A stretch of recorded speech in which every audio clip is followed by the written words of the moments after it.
ဘယ်နေရာရောက်ရောက်ရအောင်တော့ဖះတရားဖះပန်းကက်ရမှာစီမီကက်ရမှာပန်းကက်ရမှာကျင်းနေတာပန်းဝယ်စရာမရှိဘူးလေနော်ပန်းဝယ်စရာမရှိတော့အိမ်မှာရှိတဲ့တစ်ပင်တွေကချိုးချက်ပြီးတော့ဖះပန်းမှာပဲဒါကြည့်ဒါကကိုယ်စိတ်ပါပဲနော်ဖေမြတ်စွာဘုရားဟောကြားပြီးပြီ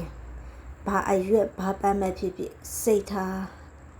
တက်ပြီးတော့လှူတက်ဖို့အဓိကပဲပေါ့နော်ဒါပေမဲ့အဲ့လိုတရားဟောတာမကြားခင်ကတည်းကလည်း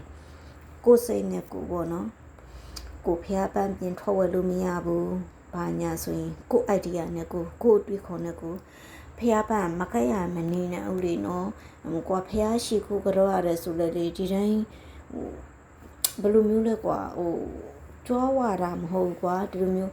ဖျားပုံတော်လေးတွေရှိတယ်ကွာအဲ့လိုမျိုးလေးတွေနဲ့လည်းမတင်းတိမ်နိုင်ကိုကအကိုရှိမှဖျားပန်းနေဆူဆူပြေပြေဖျားမီးတွေအမွှေးတိုင်းနဲ့ကအားနမျက်နှာကောင်းနေမြတ်တာဖို့ကွာအေးလိုမျိုးဟိုကျမဆိုရင်ဒါဒီလိုမျိုးဒီမှာကြတော့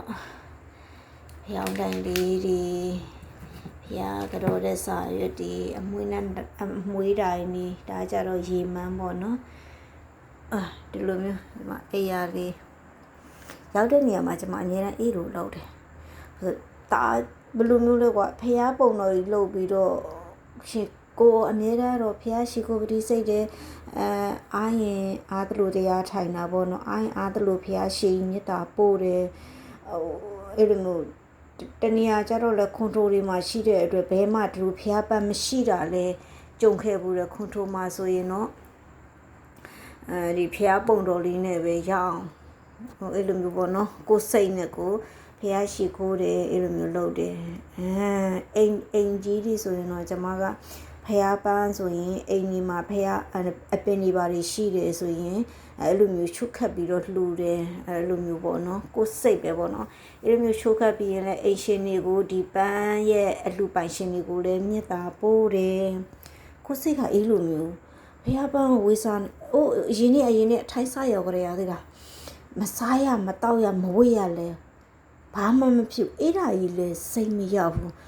ဖျားပန်းဆိုရင်လေတချို့လုပ်ငန်းတွေဆိုရင်တစ်စည်းတော့ပဲဝယ်တာဟုတ်25ပတ်30တစ်စည်းဆိုအဲ့လောက်ပဲကျမမို့အစုပ်လိုက်ကြီးဝယ်တာ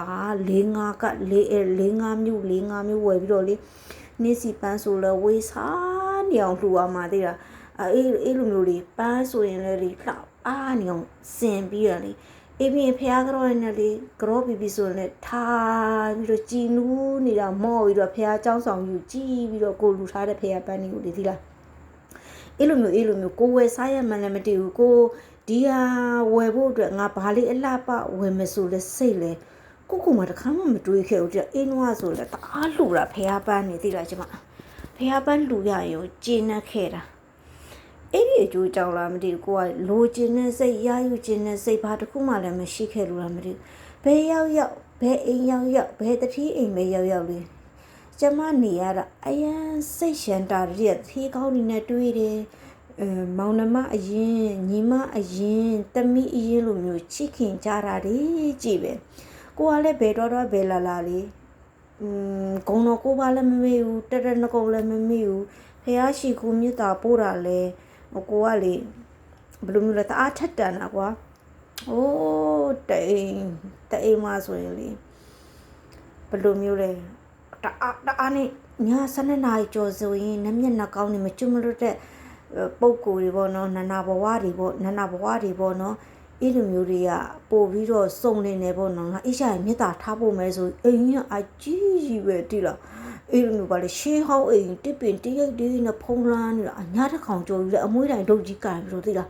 ပပြီးအများတွေပေးဝေတာကိုလှုပ်ထားတဲ့ကုတူတွေကိုအခုပူနင်းလေးလုံနေတဲ့အရာလေးတွေကိုခါတလေလေးအဲ့လိုမျိုးအချိန်ကြမှာနမျက်နှာကောင်းတွေကိုမကျွမလို့တဲ့နနာဘွားတွေလဲစုံတာဆိုအဲ့ချိန်ကြမှာအနီးကပ်ကိုဖျားကြော့တာအများကြီးရှိခဲ့တယ်ဒီလားအဲ့ချိန်ဆိုရင်ကျမလေးအိမ်မက်တွေပေးတာလေတန်းညာပါကိုဘာဖြစ်မယ်ကိုဘာလုပ်တော့မလဲကိုရှိဆိုရင်ကိုဆောင်နေတာအိမ်မက်ပေးတာတီးတာအဲ့ကြောင့်ဘာပဲလုပ်ပေါ့နေရာယူခြင်းနဲ့စိတ်တချို့ဆိုရင်ပရိစိတ်မယ် ဒီဂုံတော်ကိုပါပရိစိတ်မဲ့12ပတ်ဆို17မိငင်းအောင်လို့စိတ်မဲ့အဲဆိုလွေစနာပြေးသွားတယ်ဆိုပြီးစိတ်ချတဲ့လူတွေများတယ်ကျမကြောင့်အေးစိတ်ဘာမှမရှိဘူးတဲ့ငငယ်လေးတဲ့ကိုမကျွမတဲ့နနာဘွားတွေမေတ္တာပို့ရှင်နေကိုဒုက္ခရောက်တဲ့နေမရောက်အောင်ကိုခြားစားဖွေစားရတဲ့နေမခြားစားမဖွေစားရအောင်အဲ့လိုမျိုးပဲပေါ့နော်နတ်တွေဆိုရင်လည်းအဲ့လိုမျိုးဂုံချိန်ဝါတွေညှိုးနှမ်းနေတယ်မပြည့်စုံတာတွေရှိတယ်ကဲပြည့်စုံပါစေကောင်းတဲ့ဘုံဘဝတို့အစစ်မြင့်တဲ့ဘုံဘဝတို့အဲ့လိုမျိုးတွေဘုံပိတ်မှန်ကြီးရပါစေပေါ့နော်အဲ့လိုစိတ်တွေနဲ့ကိုကတော့ခဲ့မေတ္တာပို့ခဲ့တာတွေကြည့်ပဲသိလားအဲ့ကြောင့်လေကွာစိတ်အေးချမ်းတယ်ဒုက္ခရောက်လဲကျမစိတ်ညစ်လဲစိတ်ညစ်ခဏပဲလူဆိုတာစိတ်ညစ်မယ်လူဆိုတာဒုက္ခရောက်မယ်ဒါတွေကကြုံတွေ့ရတာပဲနော်ဒါပေမဲ့ကျမကြောင့်လေကျမရမ်းခတ်နိုင်စွမ်းရှိရယ်ကျမငိုလိုက်တဲ့မျက်ရည်ဘက်ကနေချလိုက်တယ်အေးပြီးကျမဖះတရားပြန်ပြီးတော့နားတယ်အတင်းတယ်အော်လူတွေကဒီလိုပါပဲငါကောင်းအောင်ပဲနေမယ်အေးအဲ့လိုမျိုးပဲပေါ့ငါဘဝကူကောင်းဖို့အရေးကြီးတယ်အဲ့လိုမျိုးစိတ်နဲ့ပဲသူများယုံမှာသူများမကောင်းကြည့်ကောက်ကြည့်ပဲကြမကောင်းစိတ်ပဲမုံမင်းငါမထားဘူးဆိုတဲ့အေးစိတ်နဲ့ထားပြီးတော့ကျမဘဝကိုတရားဟုတ်ထဲလျှောက်ခဲ့တာ